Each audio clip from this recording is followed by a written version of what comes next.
బడంగ్పేట్ సర్కిల్లో అక్రమ వెంచర్లు, అనుమతులు లేని నిర్మాణాలపై చర్యలు తీసుకోవాలని ఎమ్మెల్యే సబితా ఇంద్రారెడ్డి తీవ్ర ఆగ్రహం వ్యక్తం చేశారు. గతంలోనే ముఖ్యమంత్రి రేవంత్ రెడ్డికి లేఖ రాసినా ఇప్పటి వరకు స్పందన రాలేదని విమర్శించారు. ఫిరంగి నాల ఆక్రమణలు, హెచ్ఎండిఏ అనుమతులు లేకుండా ఏర్పడిన లేఅవుట్లు ప్రజలకు ఇబ్బందులు కలిగిస్తున్నాయని పేర్కొన్నారు. అక్రమ వెంచర్లపై హైడ్రాకు ఫిర్యాదు చేశామని స్పష్టం చేశారు. ఒక్కొక్క సిస్టమ్ ఒక్కొక్కరు ఫాలో అప్ చేస్తారు. గతంలో జిహెచ్ఎంసీలో కలవక ముందు ఇచ్చిన పర్మిషన్స్ ఉన్నాయి. నేను మొన్న ముఖ్యమంత్రి గారికి రాసిన లెటర్లు అదే రాశాను. గతంలో హెచ్ఎండిఏ పర్మిషన్ లేకుండా చేసిన వాళ్ళ లేఅవుట్ ఏదోనో ఎగ్జామిన్ చేయండి. లేఅవుట్ పర్మిషన్ లేకుండా, హెచ్ఎండిఏ పర్మిషన్ లేకుండానే ఎల్ఆర్ఎస్ కట్టుకున్నారు, వాటిని కూడా ఎగ్జామిన్ చేయండి అన్నాను.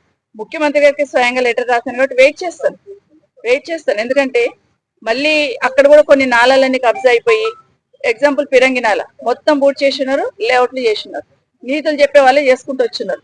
నేనేమంటాను, ఇప్పుడు కానీ కోలుకోకపోతే, ఇప్పుడు నాదర్గూళ్ళు అక్కడంతా కూడా ఇప్పుడిప్పుడే కొత్త కాలనీలు వస్తున్నాయి.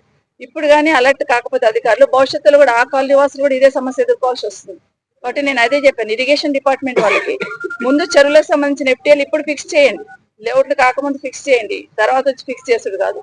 నాలాలు ఎక్కడెక్కడ ఉన్నాయి వాటిని కూడా వెరిఫై చేయమని ఇరిగేషన్ వాళ్ళకు కూడా రాస్తున్నాం.